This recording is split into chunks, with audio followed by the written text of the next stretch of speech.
Right, so that's in. Nice gold screws.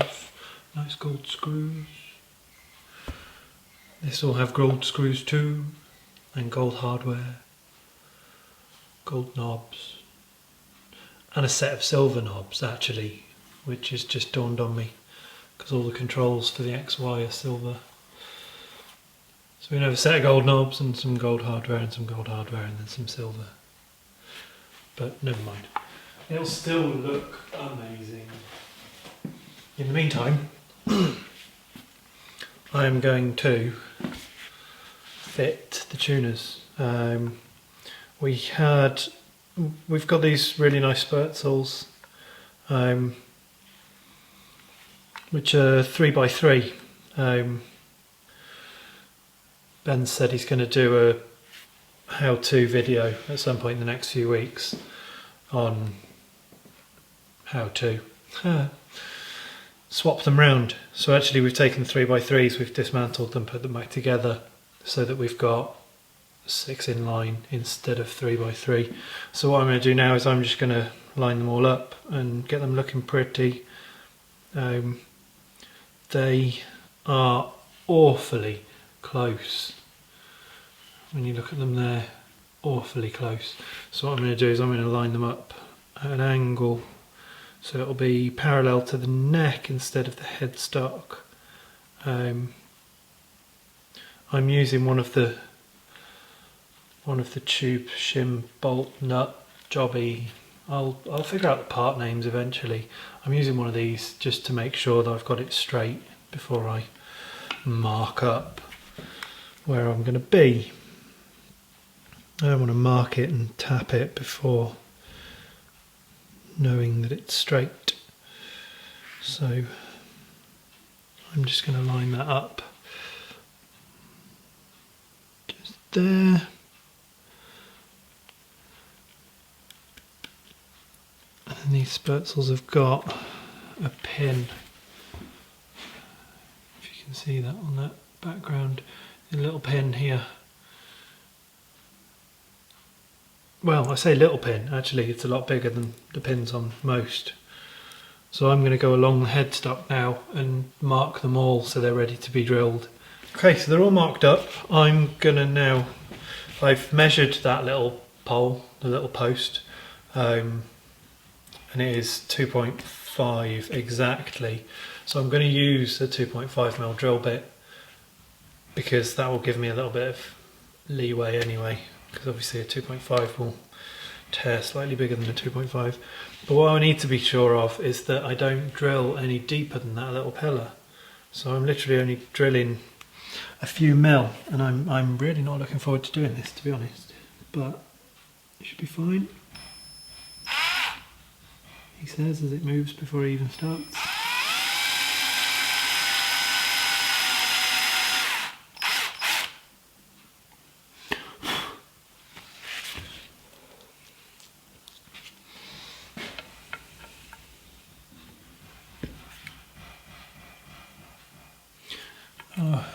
Oh, it's so ridiculously close. I'm a 1/4 of a millimetre out.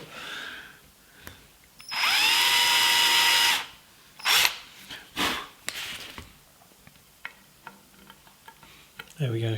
I think I'm going to do this for the whole lot. Actually, I'm going to drill and check, drill and check, drill and check, drill and check. Just because I'm a little bit unsure, and I have a bit of a habit for drilling things too deep and too long and miles off of where they're supposed to be. There we go, all in. Not too much of a disaster. I did manage to break my drill bit. Don't ask how, I don't know. I think actually it might have been a cheapie, and not entirely sure where it came from, to be fair. So I'm not too worried about that. What I am going to do now is put all these together. I've got this lovely miniature adjustable spanner that is great for doing these jobs.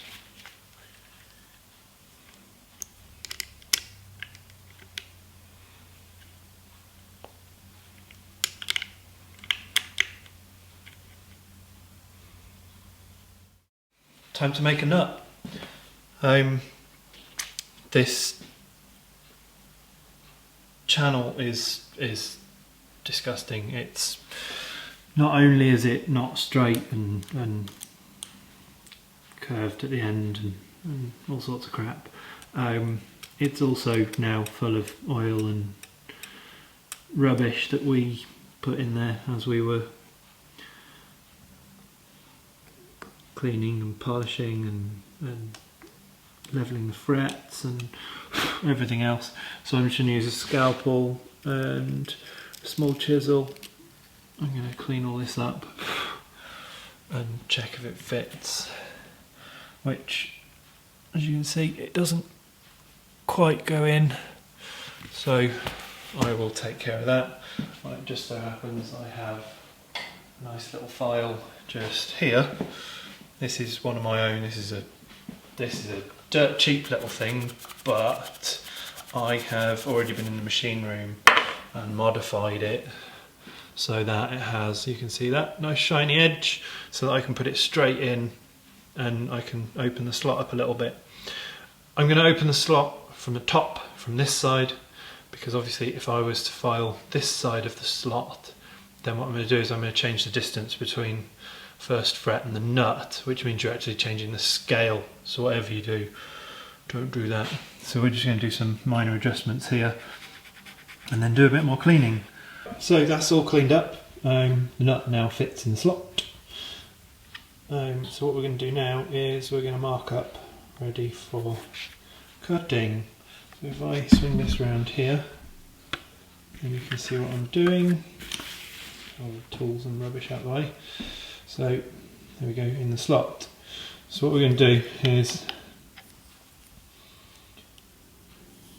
that's where the neck is. And what we're going to do is we're just going to hold. This works best if you do one half and then the other, I find personally. So what you do is you just draw the pencil along and then it will go with the curve. And if you do the other side, tipping the pencil the other way, then you don't have to swing the pencil around, and then you get a lovely curve that follows your neck. Right, now it's cut, I'm going to file it level, well, close, and then we'll take it out and have a look. So I've got a nice soft file here. You can see I've done a little bit already, and I'm going to try and follow the curve as much as I can.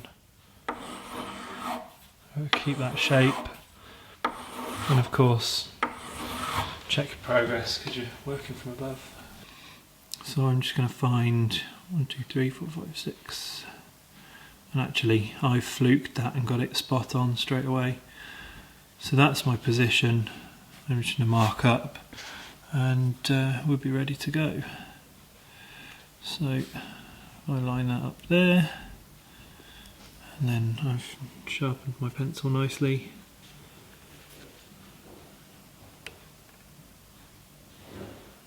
So I can just mark through the gaps. Obviously didn't sharpen my pencil as much as I thought I did. Best to use a mechanical pencil. The downside at this point is I can't find mine, so I'm having to really sharpen a normal pencil. And again, as we said at the beginning of the video, we use 2H, comes off wood nicely. So there we go, I've just made that sharp enough, slotted the tip of the pencil. There we go. Tidy up the last one, which is this one here.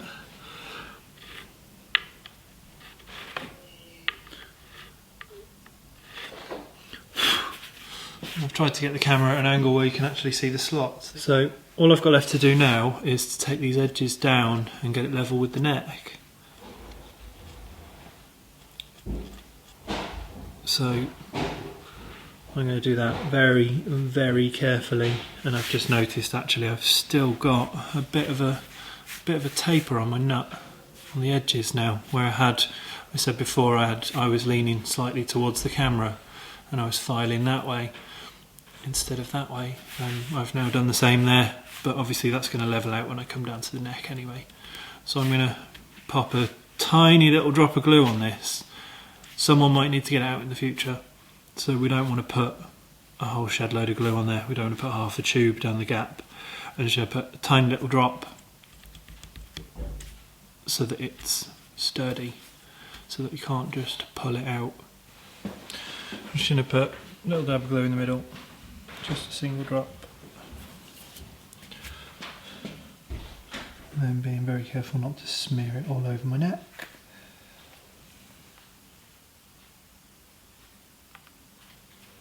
And I finished that off. Oh, the file I was using is not the smoothest file in the world, so I finished that off with a 400 grit sandpaper. This is a similar design to our fret profiling file, but it's much thicker for profiling the nut. So we're just going to get right in the bottom edge there, and then we can go to the curved side and round the edge off like so.